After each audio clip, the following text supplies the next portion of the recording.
What is up, everybody? We are live. It is another match day, technically, but right now we're not focusing on a match day. We're focusing on Liverpool, and I'm joined by Mr. Paddy Murphy, fresh back from his trip over to Scout Central. How are we, sir? I wouldn't say fresh, not because I was drinking. I'm pretty under the weather. I don't know why, but you know me, I always get sick. But yeah, no, it was an absolutely unbelievable Oh, trip. he's dying. He's dying. I obviously got to meet the boss, which is something I'll never forget. And you know, any trip will be made good with meeting Klopp. So yeah, I'm buzzing. Were you starstruck at all? Because there's something about him, mate. There's an aura or a presence around him that freaked me out when I met him. Yeah, well, I mean, I inadvertently ended up staying in the team's hotel. I didn't know it. I didn't know I was going to be, and the team were there, but the security was very tight. I actually seen Klopp at breakfast between the barriers, and I boldly stuck my head around the fence. I was like, Jurgen. He looked at me. I said, "Photo, please," and he just was like, "No." I was like, "Okay, that's fair enough because you're in your private quarters." But and then the guy I was with met him after they came back from their walk and sent me the selfie while I was down on the spa, and I felt like crying. Well, no. But Let's rewind this back to where were you, Mr. Murphy? I was in the spa In the downstairs. spa, no less. Look at him fucking living his best life. Do you know what? The hotel is unbelievable, and that spa was class. But yeah, I missed the chance to get a photo with Jurgen. I thought all hope was lost. And the very last time I could have possibly seen him was him driving out of Anfield, and he got stuck in traffic. Et voilà, I got my selfie, and I'm buzzing. Yeah, he looked dapper in those shades, I have to say. He was Yeah. looking fresh. I was called embarrassing, by the way, for getting a photo with Jurgen Klopp. So that shows you the mindset on that cesspool that is Twitter. I found it fucking hilarious, but yeah, I didn't care. His wife was lovely, by the way. Jurgen admittedly was a bit pissed off because there was one of them memorabilia merchants that get him to sign shit to flog just before me, and he was rightfully pissed off. But then I got him smiling. But his wife was loving all of it, Ulla. She was like laughing and smiling, and I said hello, and she loved it. So that was good. Yeah, I can understand it. I know the exact lads you're on about. The lads that have pre-prepared, stretched out jerseys over the wooden. Yeah, I know those boys. All right, they make it difficult for people who are actually there, like kids who are there with their parents on a one-off occasion that want to genuinely get something signed for themselves. Yeah, absolutely, and it's so blatant. It's for profit, and it's just listen. It's a hustle and all that, but yeah, as you said, it ruins it for the genuine people. You know what wrecks my head about that hustle? The lads that do that, they're always fake jerseys, and that wrecks my head because you get Really? them. Yeah, you get them, and they're signed on the name and number on the back, and it's shitty printing, and it just doesn't look right. I've got a couple of them over the years, and I don't like it.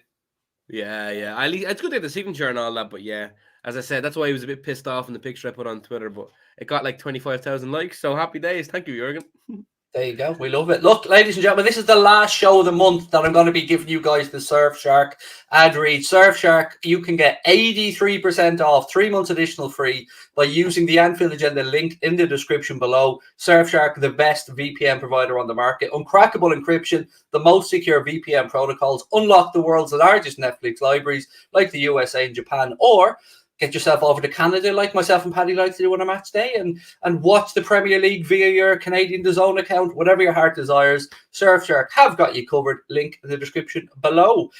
I tell you what, Paddy, I loved seeing the stuff coming back from Liverpool, mate. I love that you're over there having a great time, and it's almost as if some sections of our fan base, and I use that term very fucking loosely because you have to be a specific type of fan. If you don't follow their fandom rules, heaven forbid you try and have a laugh, dance, have a bit of fun. You know, for people who are supposed to have a great sense of humor, it goes missing a lot of the time when it's not, when things aren't done how they'd like it to be done in their own pathetic heads. Yeah, listen, look, I'm the first one to recognize doing a dance on TikTok isn't everyone's cup of tea. People find it cringy, and that is fair enough. I've never disputed that. I've always just found it weird getting death threats and threats of violence over doing that sort of stuff. And I actually did get my first negative altercations with Scousers in Liverpool for the first time. I had a lad, the SO just before Anfield, where they all have a few drinks beforehand. He's like, "Oh, where's your escalator in the airport now, mate? You soft div." I was like, "Sound," didn't care.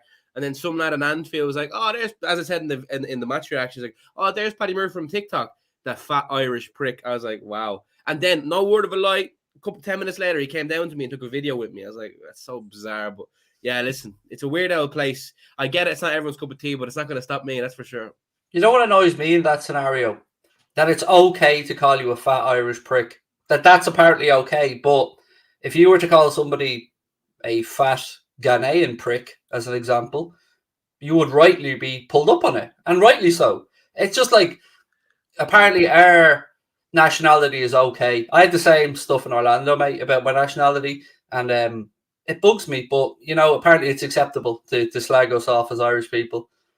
Yeah, it's always weird when if it's from a Scouser slagging an Irish person. I'm just like, do you not know the history of your own city? Have you not looked at your family tree? Your grandmother is most definitely probably Irish, and if it's not her, it's someone else. Do you know what I mean?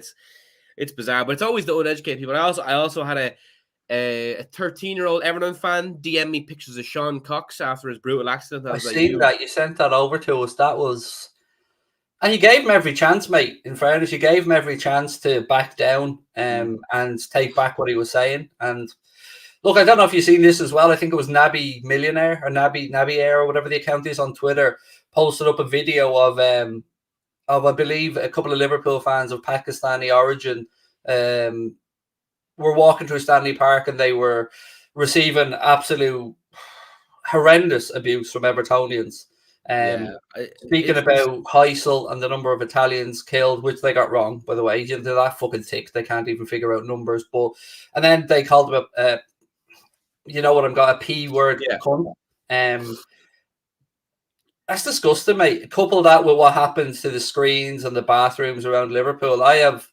I'm fully on Burnley's side now, Paddy. I said it yesterday. I mean, contrast that behaviour to the Burnley fans who were getting right behind their lads and showing up in numbers and stuff. I'm fully behind Burnley staying up now. I have to say that's changed my attitude the last 2 days. Yeah. So I mean, some Everton fans are disgraceful and bitter, and I say some because I had altercations with good Everton. Like, one of my taxi drivers was blue. We had great crack with him. One of the security guards in the Liverpool shop was actually an Everton fan. Had great crack with him. But yeah, I've seen people doing wall pushing gestures in the stadium as well in the way in. I was like what? Like, I'd get that. I wouldn't get it, but like from a Man City or whatever, there's no connection there. But Everton and Liverpool are divided by families a lot of the time, and to joke about shit like that is crazy. I mean, Everton fans would never joke about Hillsborough. Obviously, they never have and never would. That's totally different because obviously some Everton fans were affected by that. But yeah, it's just disgraceful. They're born bitter. They'll die bitter. And most importantly, Everton are going down. Down, down, down, down, down. What gets me, Paddy, is, and we will come on to football, sorry, I just haven't caught up with Paddy since he's been home yet. What gets me about all this is, no matter what we say, or that abuse that those people received walking through Stanley Park, it's about a game of football, mate. You know what I mean? It's about 22 lads on a football pitch running after a piece of inflated leather. And people are willing to break hate crime laws. People are willing to abuse people, beat people up, all because of football. Like, football means a lot to me. Don't get me wrong. It means everything to me. But fucking context, man. It's a game of football. Yeah. I know what you're saying. To go to those depths about football. Listen, I love football as much as anyone, and I respect the passion people have, but there's a line. There is a line. You should never joke about death, tragedy, or whatever. I made a video on that before. And listen, people are going to say, "Oh, the classic, always the victim" sort of thing. Liverpool fans have joked about Munich before. Liverpool have done bad shit as well. But that's a minority of every fan base, unfortunately. But yeah, death and tragedy, you should never mock or joke about that, for fuck's sake. There's a line, you know what I mean? But listen, all the shit Everton fans say won't stop them playing Blackpool away next year. Can I ask you one question before we move on? One serious question. Did at any point in your trip over to Liverpool, a match day or not, at any point did you feel uncomfortable with the situation? Uncomfortable is a good word. If you had said unsafe, probably no. But uncomfortable, maybe when your mom was saying shit to me at the kiosk when I was getting a beer. I was like, I was dealing with a grand. I was giving him shit back, but it's just like, obviously, when there's someone shouting abuse at you, it's a bit like you just want to try and order your beers. Like, you know what I mean? I just wanted to get a cup of cheeky Carlsberg, £2.90 a go. I wanted to get 3 at half time to get as many in as possible because obviously you can't bring them back. But yeah, maybe uncomfortable. That was the first time in my many trips to Liverpool that I've got that. Yeah, but I suppose as your stock rises on social media, I'm not saying I'm famous. I'm far from it. I'm not saying that, but naturally, you do get more well known and you do get more shit, and especially when it's on Twitter. You're the third most famous Irish football fan now. Yeah, probably. Yeah. Well, I wouldn't say that now. There's definitely a lot ahead of me, but listen, yeah, it'll never stop me. It'll never deter me. I've been said some of the worst shit has been said to me. Someone said, "I hope he gets sparked. I hope he gets filled in." It'll never stop me going to Anfield because most time people won't do anything. It's all talk on a computer screen behind a fake account. I'm sorry you had to go through that, mate. I'm sorry you felt that little bit uncomfortable, but you know, I think we can take some solace in that it looks like they're going down at this point, mate. It does look like they're going down. Look, big night tonight, Paddy. Lots to take in. Champions League semi-final. First one up tonight. Real Madrid travel to the Etihad to take on City. Still find this one difficult to call, mate, if I'm being honest. No Cancelo, obviously, through suspension. I think no Walker through injury for Manchester City, I believe. Difficult enough, mate, but you'd imagine they'll take a lead to the Bernabeu anyway, City tonight. It's a very difficult one. On paper, City are the better team. But in Europe, on the European paper, Real Madrid are the better team, if you get what I'm saying. They're just a different animal in Europe. Like we talk about Liverpool being a different animal in Europe, but you know, Real Madrid, you know, even if you take away their first 5 corrupt Champions League titles, they still have 8. Do you know what I mean? So they still have the most out of anyone when you take away the first 5. So yeah, it's going to be difficult. They have an aura like we do at Anfield. There is an aura there, whether we want to admit it or not. Yeah, absolutely. And I'm in kind of two minds about who I want to win. I don't know, because Real Madrid do scare me. They really do scare me in Europe. And obviously we have bad memories of Madrid, Real, and Atletico. So I don't know. I don't know how it's. You know how I think it'll go. I think it'll be a 1-1 draw tonight. And yeah, but you never know. Real Madrid have been so up and down in Europe. You know, they've been shit against PSG for the first game. And I don't know where Benzema pulls a hat-trick out of his arse. So we'll see. On this, let me just answer this one real quick. Yes, I am doing a watch along. I will be on Twitch at about 7:15 for the watch along. I'll be on Twitch the next 3 nights in a row. Right, Paddy, a bit of news just kind of coming in. Connor just sent it to me on WhatsApp there. So Dominic King, I believe of the Mirror. I can't remember what platform he's on now. I think it's the Mirror. Anyway, so Dominic King is posted on Twitter, and this, you know, anybody wants to go and have a look at it themselves. It's at Dominic King _DM. Said lots of stuff around Liverpool and Aurelien Tchouameni. No question, he's a player that they're looking at. But other clubs in the frame too, most notably Real Madrid, who are the favourites. Liverpool, however, most definitely looking for a midfielder with his qualities. There you go. So it seems like midfielders on the plan for the summer. That's good. The fact that we're lining up midfielders. Yeah, I said a couple of weeks ago on a previous show that I feel like Tchouameni is a shoe-in for Real. I just think they have a nice little French vibe going on there with Camavinga, Mendy, Benzema. So yeah, I see him going off to Real. Huh? Mbappe. Oh well, yeah, Mbappe notably coming in also. Yeah, I wouldn't mind Tchouameni, but signing him would spell the end of Bellingham to Liverpool, and for that reason, I think I don't want it to happen. I'm all aboard the choo-choo train. That's exactly how I feel. I like any other summer, any other transfer window, any other link. I'd be like, yeah, this is brilliant. Liverpool looking for a midfielder of that quality. That's exactly the type of player we'd be looking at. And I've just poisoned my own head to only accept Jude Bellingham. That I'm going to have to step back and, you know, get myself looked at here because I need to remove my focus just in case. Another link from yesterday, and you weren't around at the time, myself and Chris were dealing with it, was around Núñez. Did you see this, Darwin Núñez? There was a Uruguayan journalist saying that Klopp wants him and that his next club would probably be Liverpool. Now, take it with a pinch of salt, but if Divock moves on, if, let's say, Taki moves on, I know he doesn't really fit the style that we initially played with Klopp, but I would love the idea of somebody like Núñez, a different style of forward. You know, maybe this will be the evolution of our team under Klopp, Paddy. Maybe he'll go back to like a Lewandowski style striker that he had in his early days, because you know you don't want to become too predictable in the way that you play football, but you don't want to move away, I suppose, from your principles too much either. Yeah, I mean, you know, there's 3 key points why I think Núñez to Liverpool is a non-starter. First of all, it's a first-hand experience from Benfica executives telling me 130 million and he's yours. When I was saying Núñez to Liverpool, yeah, 130 million they want from, not happening. Second all, I think it's just one of them lazy rumors of a player who done well against Liverpool and it's like, oh, Klopp like isn't interested. No. Thirdly, he just doesn't fit the system. He doesn't fit the style. I have moaned and cried about Jota's passing and link-up play in previous weeks, but Núñez is just another one of those. Núñez is equally as poor at his passing and his link-up play and his distribution. Absolute class finisher, but I just don't think he's a Liverpool player. Here's a nice comment for you from Jen. Thank you, Jen. Cheers, Jen. I appreciate that. My pleasure. Listen, I just like to be transparent. I tell you all the good and the bad. Unfortunately, it was bad to tell, but yeah, shouldn't deter anyone. Just don't do any TikToks dancing. Otherwise, no, that's a cardinal sin. That's worse than anything. Yeah, heaven forbid you had a bit of fun, mate. I know the cheek of you. So, yeah, I mean, I guess I'm just wondering, Paddy, like, do we even need another forward? That's where I was really struggling yesterday because, look, Divok's moving on.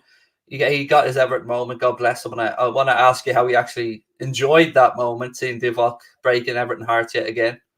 Loved it. I loved it. The passion everyone in the stadium sang the Divock Origi. It was great. He's a legend, not a cult hero. He's a legend. And as Jurgen Klopp said in his pre-match or après-match, he's a world-class striker and he'll go somewhere and bag them in. And it's an absolute crying shame that some weeks he doesn't even get into the squad because it just shows you the quality of our team. But he's absolutely fantastic. And this year especially, like last year he struggled a little bit because he was coming into a down-and-out team. So it's kind of hard for him to implement his real proper presence. But this year he's been whenever we've needed him, he's been phenomenal. He got that goal against Wolves. He's an absolute hero of a man. Was that Wolves game this year? Wasn't it? I just nod along, Paddy, when I don't know whether someone's right or wrong. I just go. I love Big Div, which is what I was called in Anfield. But I love him. He's an absolute legend. And it was just a pleasure to see him again one last time. Was that the first time I've seen him play? I think it could have been. But yeah, what a guy. How big were the platform shoes that Chris was wearing? Because I still refuse to believe that he's taller than you. Yeah, it was kind of mad seeing him in person, though. He was there waiting at the gates. Was the it was weird that he was taller than me. But yeah, I mean, he was wearing stilettos, I think, which gave him a few extra inches. I still refuse to believe it myself. Was the quiff all you imagined it would be? The quiff was everything and more, Craig. It was everything and more. It does something to you when you see that quiff. So the quiff actually affected everything. The video quality and the audio quality was scuffed beyond belief because of Chris's beautiful quiff. It wasn't quite as scuffed as Chris's match reaction from the previous game against United. There was something else actually. I realised I'm the only member of Anfield Agenda that's under 6 foot. Really? Oh yeah. Steve 6'3", 6'4". Connor 6'1", 6 foot. You 6'2", maybe. Chris, we don't know. We'll never know. We'll never know his real height. But I like to think he's 5'8", really. But he's got this. How is he that tall? It doesn't look like he should be that tall, Paddy. No, I still can't believe it. His profile doesn't look like he's that tall. It's very, very weird. It's bizarre. He should be small, but he's not. But maybe he must have a small penis. I'm going to have to get like a box to stand on if we ever all meet up for a photo or what. And I'm going to have to get a little like fucking shoe box to stand on or something to make myself a normal. Now I know how my wife feels all the time. She's 5'2", like, so. Listen, yeah, exactly, yeah. We'll have to get that photo, like a team photo done, and we'll get you a little booster seat at the back. Yeah, we'll let Chris take the photo of the rest of us. True. Because his quiff gives him that extra few inches as well, so it's not fair. We will be getting a team photo in June, though, when we all meet up and we all go to Shelbourne Park for a night out on the dogs. Chris and Izzy coming over. A night out on the dog, and we could love that. I know a few places, mate. I know you do as well. Let's be honest now. Don't lie. Which? A few places on the old dogging, as you mentioned. Oh, yeah, absolutely. I'm looking forward to it. It's going to be great. So, looking ahead to tomorrow night, mate, how are you feeling ahead of the game against Villarreal? I wish I was going, first of all. I'm feeling confident. I'm feeling excited. It's a bloody... do you know what? It's kind of... because our season's been so good, I think people kind of underestimate what we're playing tomorrow. It's a Champions League semi-final. It's one of the biggest occasions in the game.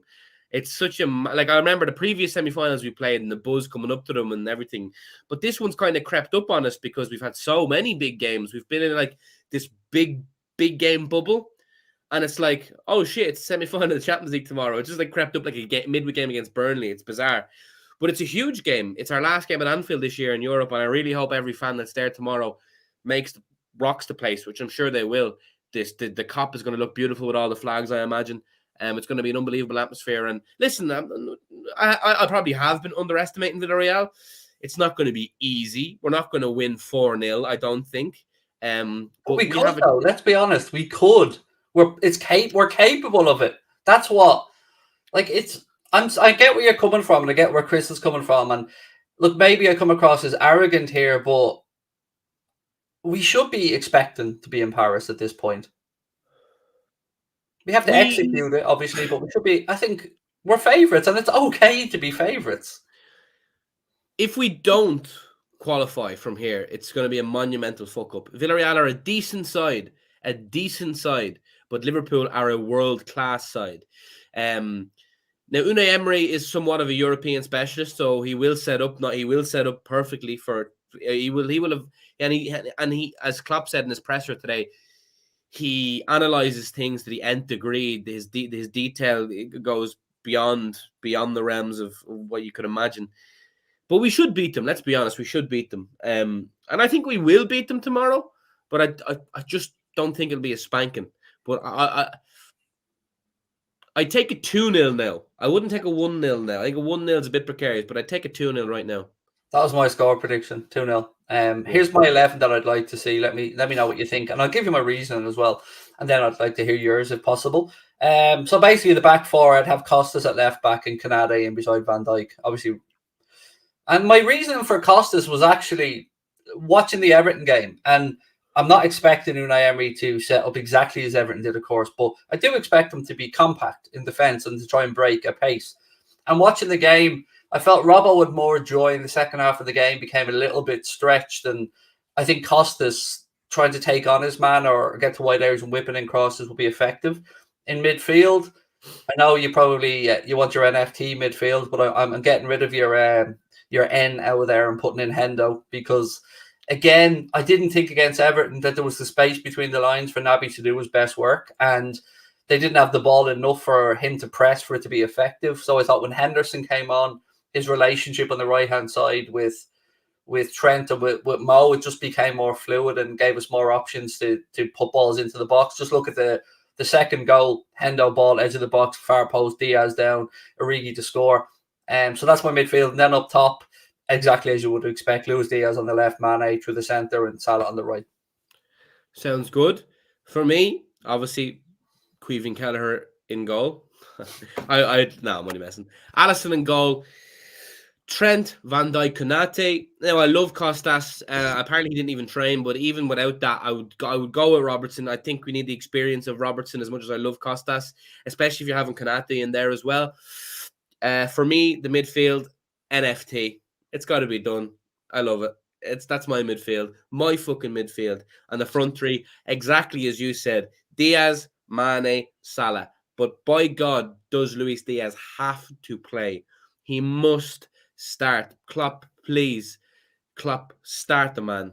Start him. Did you see his piece of control work out on the left side? Oh my God, mate. I must have watched that 100 times by now.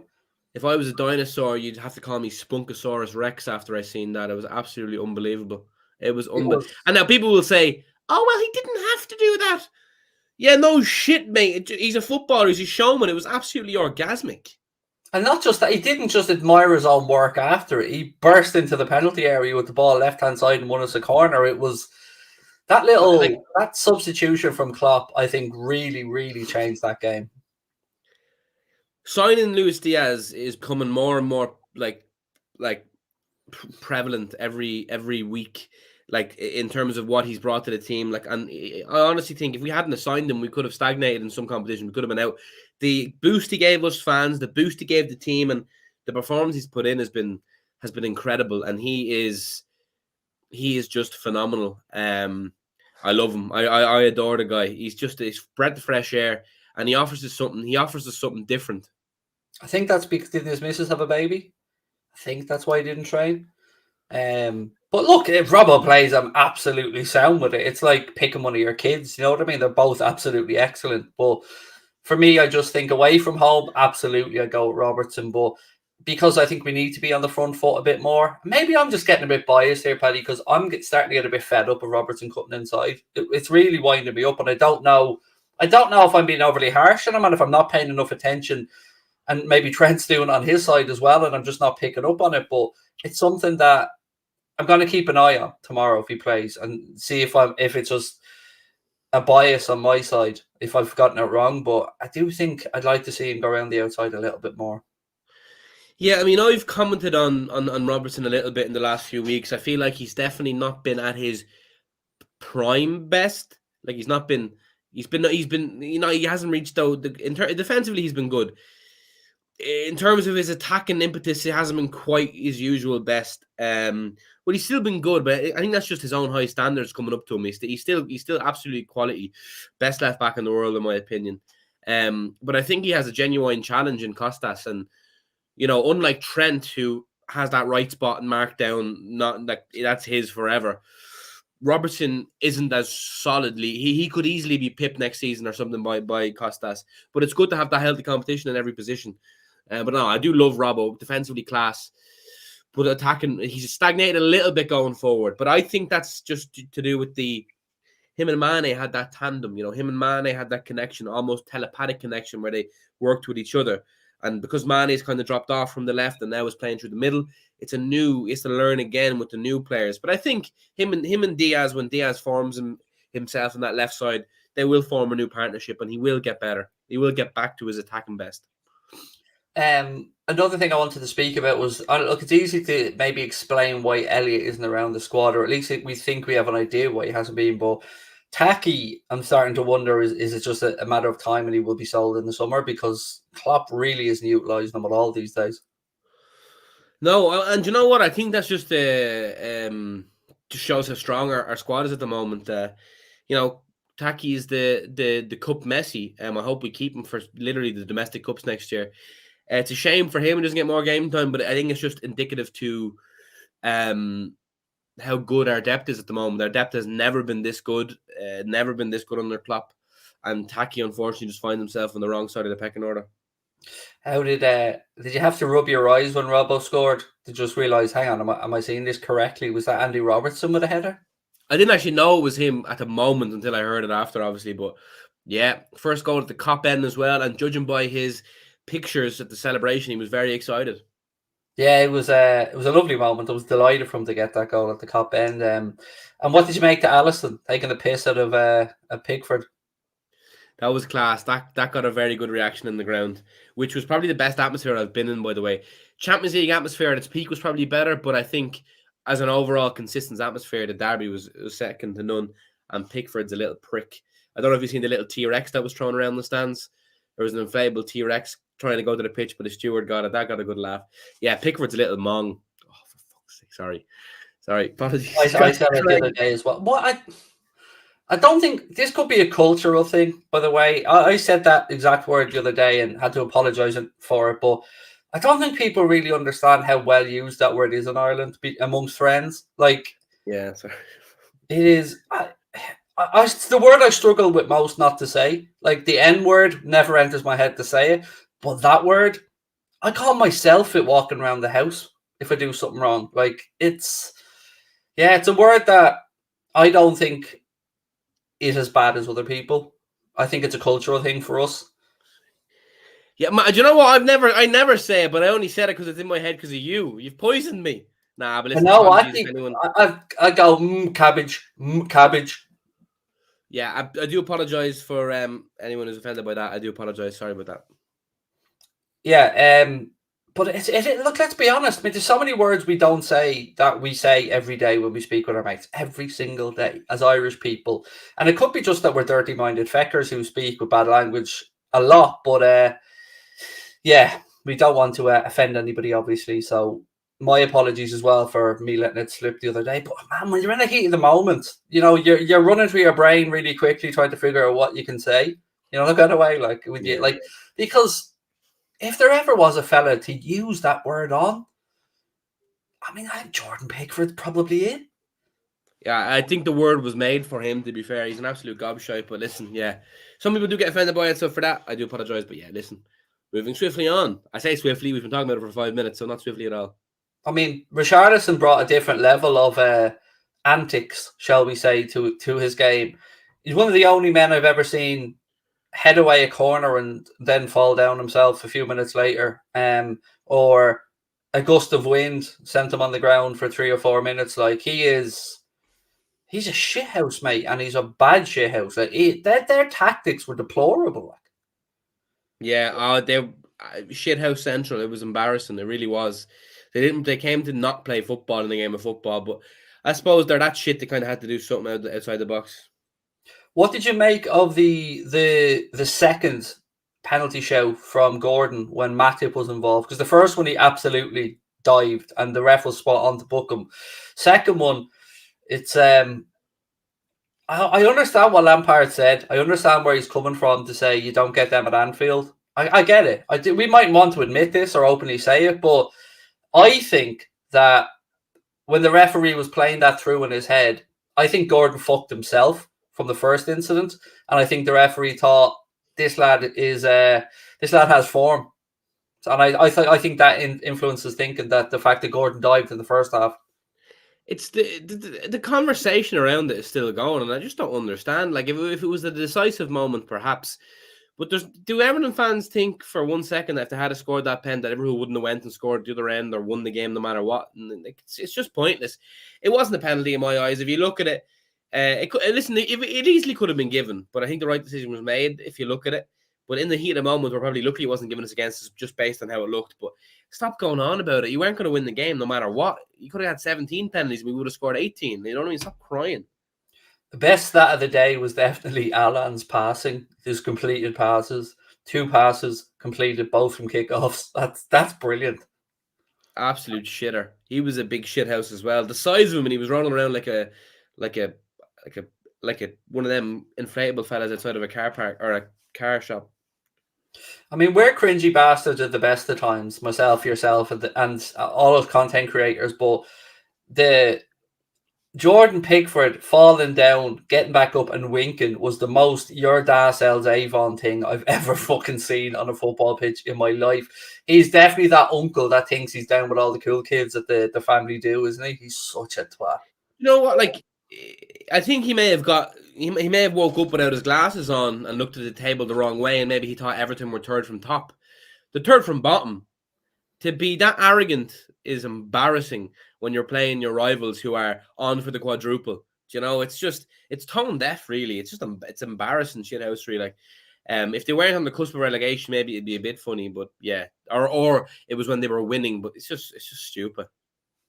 And looking at their fixture, there he is. Look, there's Paddy with the gaffer. I'm still buzzing, by the way. Look at that. For anyone who was wondering, yes, because there was a few questions. I think Hannah was asking that I really meet Klopp. I did. He's so beautiful, driving a Bentley, by the way. What a guy. I was just going to say, I mean, I would have probably been more interested looking around the car. Bentley. I knew he didn't drive a fucking Opel. I knew he didn't. No, look at the shades, the Bentley. Listen. And I'm wearing his hat as well. I should have gotten the sign, the famous Klopp hat, but yeah. Best moment. I don't even care. People call me sad. My life peaked at this moment. Klopp, if you say to me, who was the one person in the world you want to meet and get a selfie with, Klopp would have been the answer. So, life completed, mate. Look at him.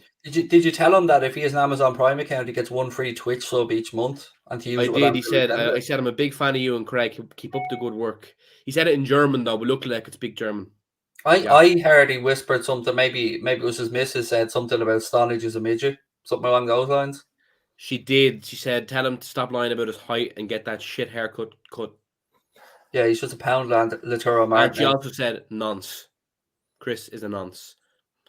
I mean, we can't confirm nor deny this, but, you know, I believe you're a man of the utmost integrity. Right, I think you've given a score prediction earlier on in the video for tonight. 1-1. 1-1. I think City will beat them 3-1 tonight. That's really? They're a better team than Real Madrid. They are. Like, let's be frank about it. But It's so tough because I absolutely agree with what we spoke about earlier, that there's an aura around Madrid. There definitely is, and they are probably better than the sum of the players that they have with that aura. And look, as much as I try to say to myself that Casemiro, Modric, Kroos midfield, can only have so much legs in it, they produce in Europe. But I just think City will score a few tonight. I think Madrid can be gotten at defensively. I think they'll be stronger next year with Rudiger's there with them. But now I look at their centre backs of Alaba and Militao, and they're good centre backs, but they're not, especially with Alaba. He's not an out and out centre back for me. That's not his favourite position. I think they can be gotten at, and I think that Manchester City will be a good team to exploit those deficiencies. But it's all guesswork, really, isn't it? Though, let's be honest. I don't know. I don't see City beating them tonight. I just don't see it. I think with the experience of Real and the lack of a Man City striker, I think that would be big. And I think this is going to be a draw tonight, and it's going to go to the Bernabeu fully in the ascendancy, which will be perfect for a possible midweek game for City or whoever, or mid-game game. I don't know who they're playing. If it goes to the Bernabeu level, I'm fully believing Real are going to the final then. Yeah, I think it does. I think unless City win the game tonight, I think Real Madrid are going through. They're going to Paris. Are the team news? Is it out? Yeah, because somebody said Casemiro's on the bench. So no, 7 minutes, right? No, sometimes it can come out an hour 15. Oh, Real Madrid actually released them 2 hours in advance. Right, let's have a little look. See today. 1 sec.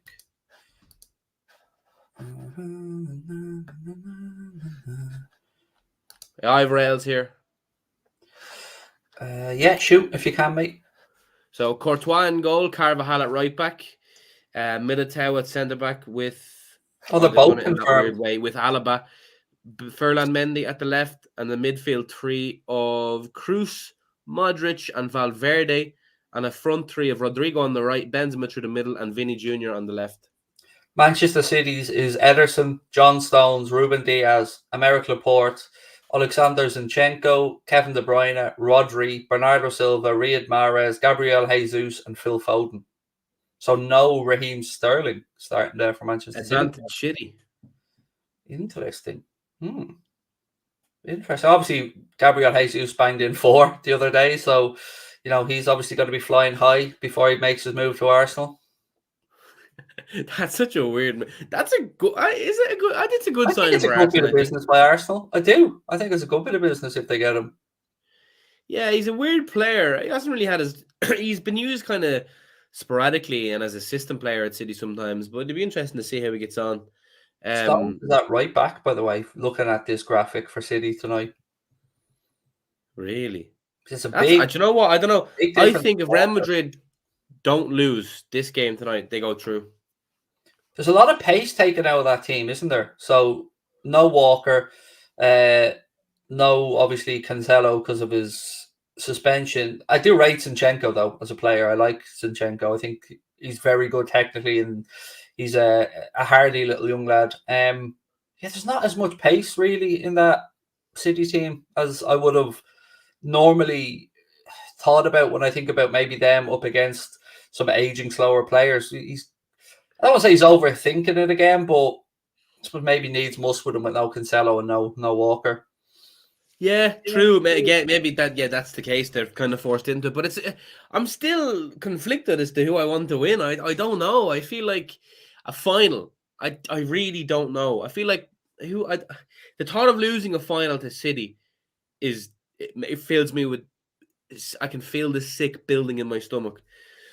But I think we'd be able to handle Real better. I feel like Real have been flattered by a poor enough Chelsea side, capitulating PSG side. They've been made to look a lot better than they are. Vinicius Jr. must be licking his lips at the idea of having a run at John Stones. Yeah. Did you know what? I think I'm going 2-1 Real after seeing the teams. And even looking at that, mate, like on the bench, 100 million again. Jack Grealish sitting on the bench. Yeah, it's funny. People have been giving Newcastle shit for spending 100 million and downplaying their position in the table after where they were. But look at the money the City have spent. It's not easy just to spend 100 million. Ninth. Yeah, it's crazy. They had no wins when he took over. They've done a good job. Downplaying their achievements because of a few quid is mad. There's been think of the money Fulham spent when they came up that year.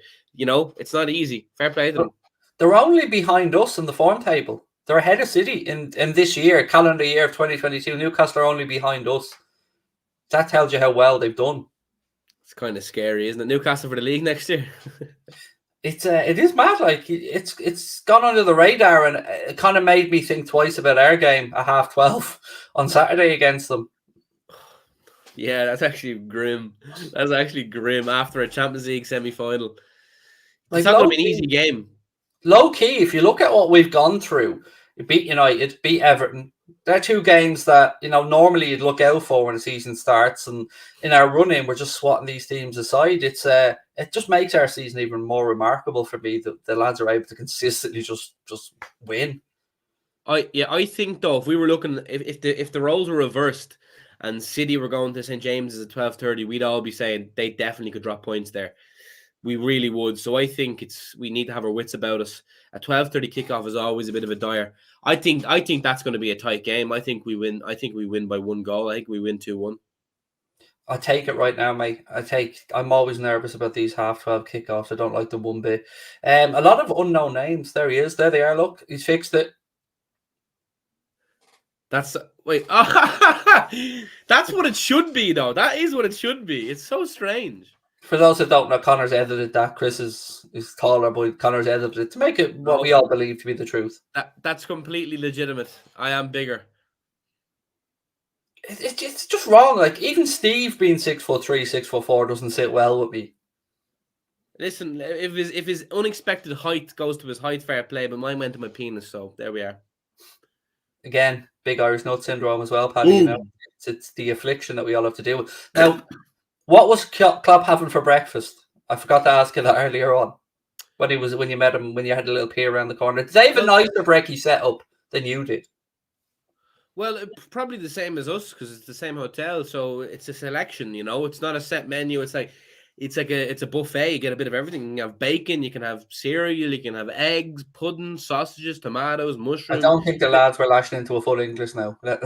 I don't think. I'd say the boys went for the fruit juice, the fruit, the cereal. They probably didn't have the. I think it was probably Jurgen and the lads that were having the fry up. To be fair. Yeah. I want my manager having fry ups, mate. I do. You know what I mean? I don't want them having the continental breakfast. I want them getting stuck into bacon and eggs. I think Klopp enjoys his life, but do you know what? They were all wearing that lovely black Nike Tech fleece that the teams wear. That's so hot. I'm gonna have to buy it. Yeah, there's some nice gear, some nice Nike gear doing the rounds. All right. Fulham could win the championship tonight, as Marcus said in the chat there. We'll keep one eye on our boy Fabio as well, as he and Nico. And Nico, yes, and Nico, of course. We've already had to shout some of our fans about the fact that we should be buying Harry Wilson back, which they can piss right off, but he's not good enough. No, we've all like kind of had our little fiddle with Harry Wilson and the idea that he could be the guy, but unfortunately it just hasn't worked out. But he's doing well, and he's a championship Messi, Premier League. Sigurdsson. Oh, why did I use him for all fuck?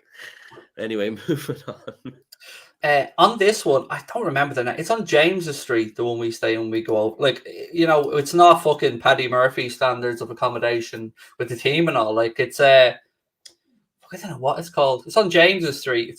It's like a few doors down from the train station, and it's across from a Witherspoons. I just don't know what the fucking name of the place is. I can't remember. We always say the same hotel. Huh? Oh no, the Adelphi's much further up. The Adelphi's the one that's kind of along the quays more. Yeah. No, this is right down, kind of just beside the very start of Albert Dock. It's changed names, the hotel, so that's probably why I can't remember. The Hilton. Mate, I don't have Hilton money. I don't have Hilton money. I don't have Titanic money, mate. I'm in fucking Lenny Henry land. That's about me. Like Premier Inn, fucking. That's about my level of hotel. Do you know what? Like I usually I mean I've stayed in the worst and now I've stayed in the best, but For the price difference, it's worth it, I think, honest to God. Oh, it's called Heaton Concept now, apparently, according to Connor. There you go. Did It I go to wasn't called that when we Taggy's? Not stayed this there. time, not this time. We Taggy's is stayed in a great though. hostel Hotel called unreal. Eat Sleep Love, I think, at one point. I was telling you about it before. I think it cost us like 40 quid for the room, for a private room, and it was absolutely sound. Not too shabby, mates. Not too shabby at all. I don't have airs and graces, mate. I know I'm a chav. I stay in chav hotels. You know what I mean? I feel it just out of kilter staying in a posh hotel. It's just not me. I listen. Give it a go one time. Give it a go. Well, if I'm not paying for it, fair enough. You know what I mean?